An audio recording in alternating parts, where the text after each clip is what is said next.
Okay, certainly, you know, when you look at the game the other day, I thought pleased to get the win, to be able to fight and battle the way that our guys are fighting right now.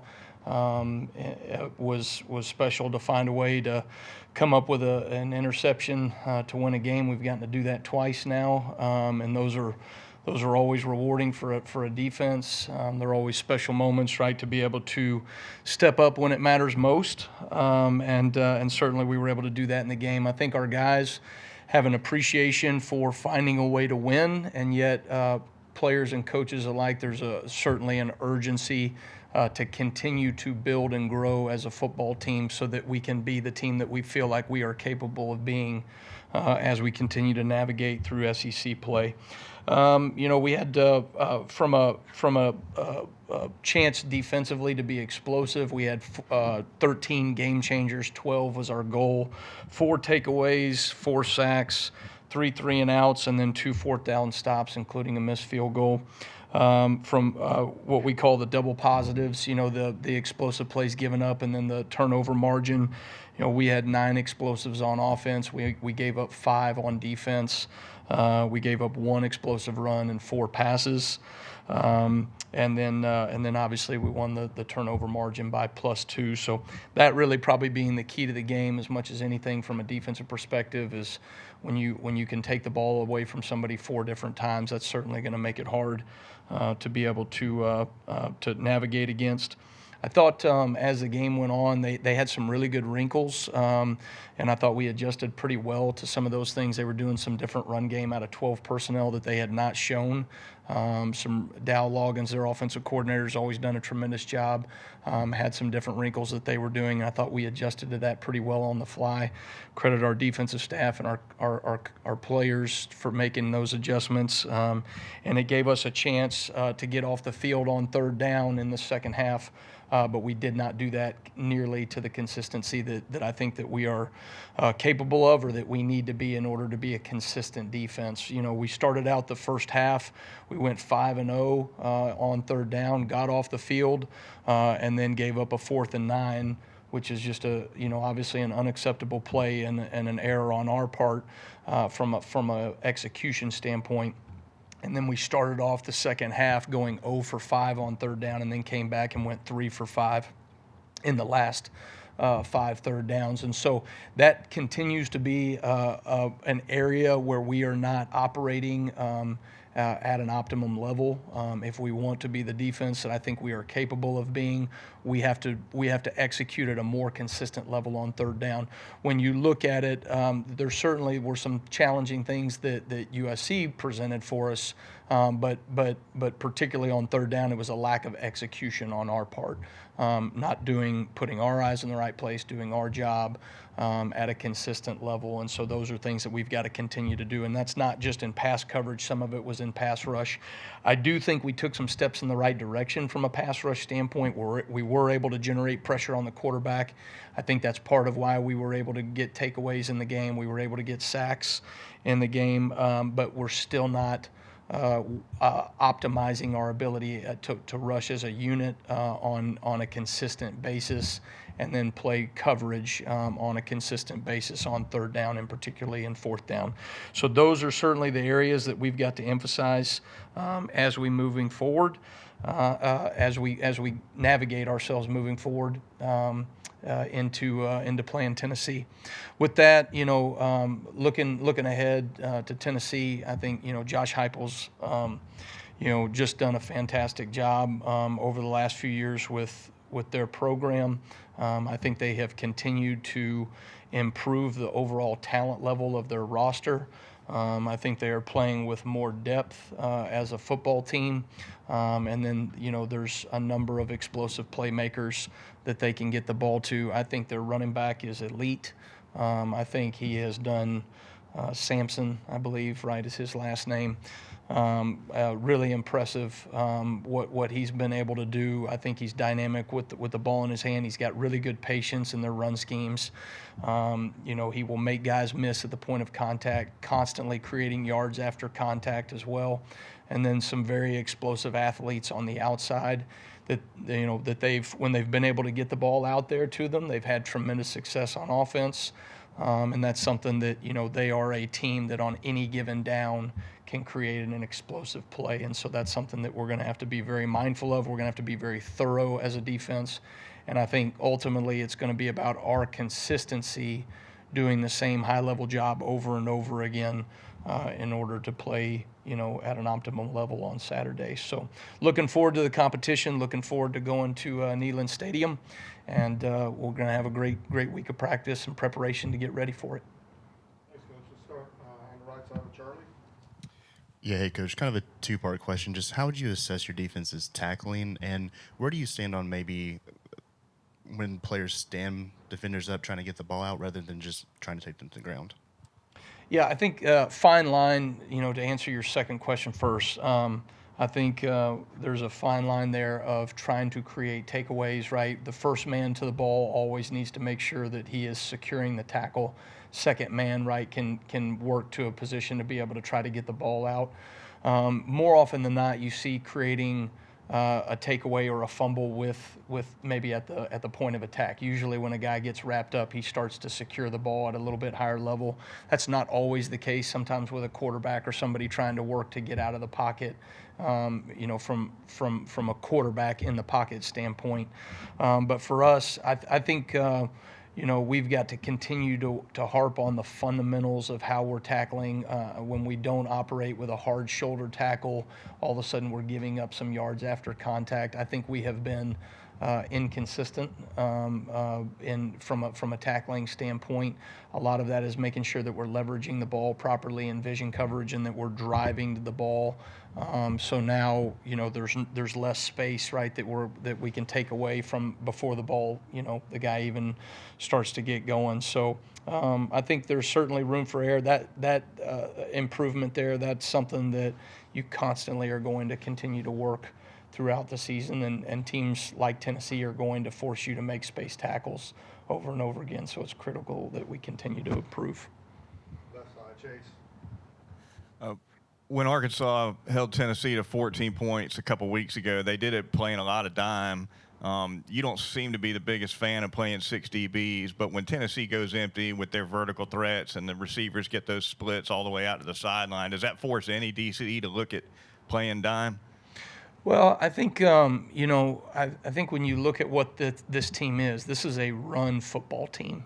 They are spreading you out with their receiver splits so that they can establish one-on-ones in the run game, and that they can basically say they're going to separate the pass coverage from the box responsibility and who's leveraging those plays. So for us, based off of the different personnel groupings they have and based off the formations that they're going to come out in, we're going to have to be able to defend the lateral space and the vertical space on the outside, but also make sure that we're leveraging the box, because this is a run football team. They want to establish the run, and then they set that up to take shots downfield. So I think for us, you don't want to get too far away from home base, who you are and what you do.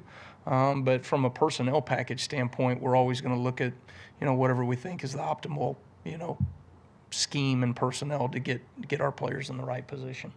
Jump over to the right side here, Nick. Yeah, having coached against USF in week 2, how does that help you in preparation for facing Tennessee now? Well, I think, you look at a lot of the things that we have to do through the week of preparation. One of the hardest things to do when you're dealing with a team that has non-traditional formations and the wide splits, and they're going tempo as fast as you've seen from anybody you face, being able to manufacture that in practice every day is the hardest thing that we have to do. And so our scout teams have gotten reps at some of those things. We've looked at what worked well that week and what we needed to improve on, just in terms of the look that we had to give. And so that probably as much as anything is a help. Certainly there's things that that we put on tape, right, that they're going to look at, we're going to look at.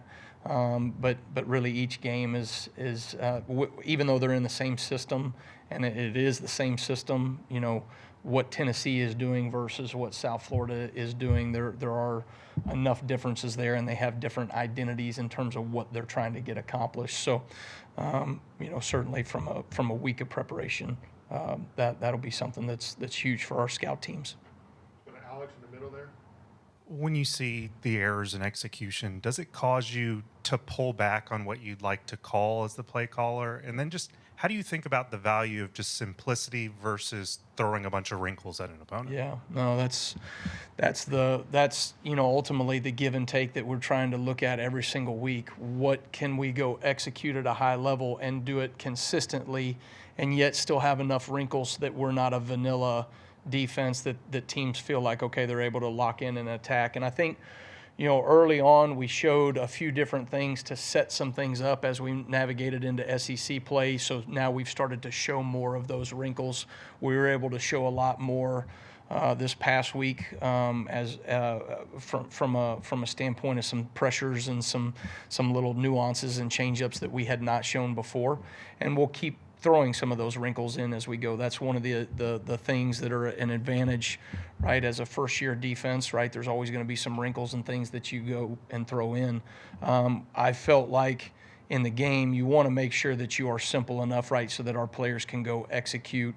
That's constantly the battle that we're looking at. Okay, what are we doing on third down and fourth down that we didn't execute well enough? Okay, well, is it if it's an execution issue, is it something that we can call differently? We limit some of the things that we're calling. We get really good at this, or we're going to manufacture some pressure through something else from a scheme perspective. So, I don't mean to be too vague, but I also don't want to give away the house there. But I think there's a fine line there of what we need to be able to do. Ultimately, it doesn't matter what we call. If we can't execute it to consistency, we're going to have a problem. Some of that is just the growing pains of a new defense in year one, and that we're going to have to continue to work through. So you can't sit there and throw the baby out with the bathwater, so to speak, right? Where all of a sudden now you're saying, hey, I'm going to get rid of this call that's been very beneficial for us over the years, and we're going to get rid of it because we didn't execute it well enough in week 2, 3, 4. When in week 6, 7, and 8, if we'll just continue to stay at our process, I think those things will come to fruition. Stay on the left side with Katie. What did you learn about your depth at corner when Damani was out for a little bit in that game? We saw some of the younger guys rotating in, and then just kind of how vital is Damani's experience at that position? Well, I mean, Damani's experience has shown up in a number of ways, and he stepped up in some big moments. Obviously, having the interception at the end of the game, credit him coming back from getting banged up in the game and to be able to fight back. I think, Damani is operating with a lot of maturity, a lot of mental toughness.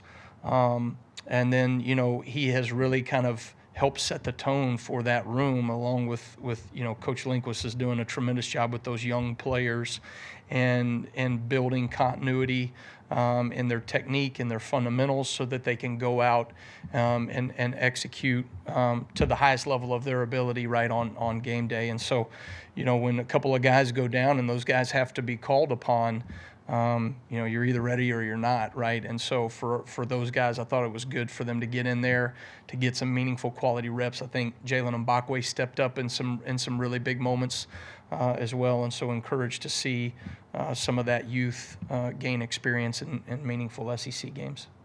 Let's go to the front row on the right there, Kenny. Two-part question. When you went back and watched the fourth down touchdown conversion, what did you see that led to that coverage bust, and what type of teaching moment does that present? Yeah, so often what happens in coverage, right, is a domino effect of one player doesn't do something, so now another player gets ready to compensate for it, and then all of a sudden, you may have taken away their first or second read, but ultimately, if you give the quarterback time, right, we're gonna have an issue. And so, doing our job, our 1/11th of the defense is critical, right, and that's something that we keep harping on to our players of. Make sure that you are focused on your responsibility and your job within the framework of the defense, and trust that everyone else is going to do their job as well. And so we had a breakdown in terms of playing over top of a route that we should have been expanding on in that particular coverage. But there were other pieces that did not help in terms of being where they needed to be at the beginning of the play, so that we could leverage things out properly in terms of our spacing in that coverage. And then, again, I think our pass rush has taken some really great steps. But also when you're not getting pressure and you're giving time for those long developing plays on third down, that makes it challenging as well. So a little bit of across the board, right? You've got to continue to operate consistency, and it's all 11 guys doing their job, or often in those critical moments, something's going to break down. We got time for 2 more questions. We're going to start with Tony here on the left. The last 2 weeks, we've seen teams kind of hit you with that inside shovel. How difficult is that to defend, and how do you kind of correct that moving forward? I think that that particular play, we've seen. I guess probably Tebow and those guys at Florida were one of the first ones that started doing that in the late 2000s, and it's kind of been sprinkled in when teams sprinkle it in just here and there. It's really challenging for your guys up front, some of their eye progression, because you're getting an action at you that looks like sprint out for a quarterback or option for a quarterback, and then all of a sudden they're pitching the ball back underneath behind us trying to pursue. And so you've got to be very disciplined, very detailed in doing that. And then obviously your backside pursuit has to be able to fit and get back over top. So it's a challenging play. It's a really good wrinkle. It's one that we're probably going to continue to see every single week. And so we're looking at the different ways that they can do those plays and that they can run those things, so that we can be prepared, for what nobody's going to do it exactly the same way necessarily, right? But they're going to have their own nuance. And so it's, again, it's a hard play that we've got to get prepared for. All right, let's finish up with Colin here, left side. Hey, Kane. We were talking a lot about early in the season about Quay Rusa, kind of his development. I'm curious, over the past few weeks, what have you seen from his development? It seems like he's not seen as many snaps over the course of the past few weeks. What have you seen from his development? Yeah, Quay, obviously it was getting healthy the last couple of weeks here, has gotten himself into a position to where I think he's healthy and back and ready to go. And so we had him on a little bit of a pitch count, as we were working through these last couple of weeks. Feel like he's in a really good position moving forward. I think he continues to do some really good things on film, and so excited about kind of his full week of preparation, being a little bit, more 100%, if you will. I don't know if anybody's ever 100% as you go through the season, but healthier than he was the last couple of weeks. And so I have been pleased with some of the things that he's doing when he does get in the games, and I think that he has a chance, to create some impact in meaningful moments. All right, thank you. Okay, thanks, guys. Roll Tide.